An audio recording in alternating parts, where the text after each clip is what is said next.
For more now on the South Sudan crisis, we're joined by Ted Alemayehu, founder and current chairman of U.S. Doctors for Africa. Thanks for joining us, sir. Glad to be with you. These are alarming reports coming out of South Sudan, mass graves, thousands of people now displaced by the fighting. What do you know about the humanitarian situation there? Well, listen, I mean, things are getting pretty bad in South Sudan. And if they're not able to control it somehow with the international community getting involved, and things are potentially can get worse. And as of now, as you just stated, hundreds of people have died, and the potential for even a massive destruction in that country is real.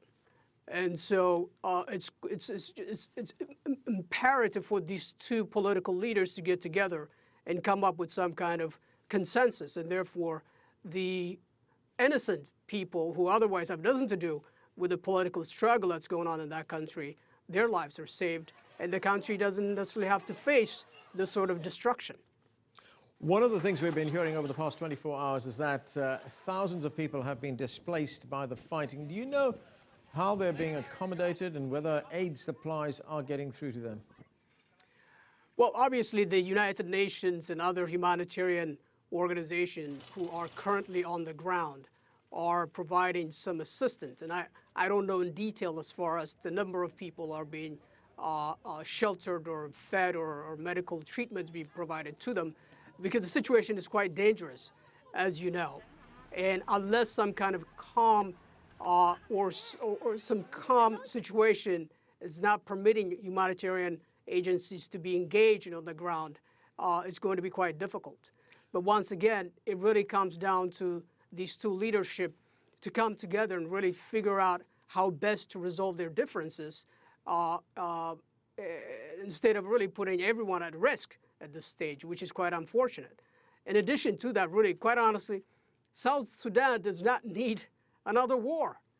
What they need is, if possible, an ultimate peace, because the country obviously has so much resources. And I've had the privilege to meet the president once on one occasion, and one of the ministers already in prison now, if you will, the cabinet secretary. And these are very nice people. And it's really unfortunate what is happening in that country when you compare the potential of South Sudan and the unnecessary destruction that's being caused. Well, as you say, the leaders of the two sides have to start talking to defuse this situation. The United Nations has now approved the deployment of a further 5,500 UN troops, bringing the total number there to 12,500. What kind of effect is that going to have? Do you think it's going to ease what is rapidly becoming a major humanitarian crisis there? It certainly should help. I mean, obviously, before they decide how many manpower to deploy on a situation such as this, they do some extensive assessment. And so any type of assistance is necessary and needed at this stage on the ground. But again, I think ultimately you do want these two political differences or political struggle between these two different groups to be resolved. And it's such an encouraging news to hear that now potentially this conversation will take place in Addis Ababa, Ethiopia, and hopefully they will come up with some kind of consensus. And therefore, this, once again, unnecessary destruction could be prevented. And of course, the hundreds of thousands of lives could potentially be lost would be avoided. So okay. I think that's the way to go. Okay, sir. Thank you very much for joining us.